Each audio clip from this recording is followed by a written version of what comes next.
Hey, this is Dave Ferreira from Fortified Realty Group, and today we're at 202 County Street in Fall River. Got a little ways to go on this project, but I want to give you a preview. Alright, beautiful white kitchen cabinets, soft closed drawers, soft closed doors, granite, black stainless appliances. Alright, here's the dining room. Look at that mini split heating system, very efficient by Fujitsu. Heat and AC. Alright, this house has central heat and central air. Very efficient system. There's the living room, downstairs half bath with laundry.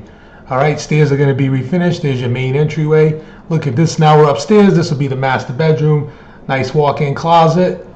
Alright, decent sized room. There's the remote. Every room has its own mini split unit as well. So there's 4 units in the whole house.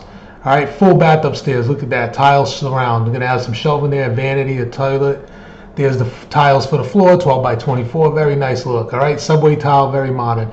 There's the 2 other bedrooms, alright, both exact same size more or less. Each one has its own mini split unit.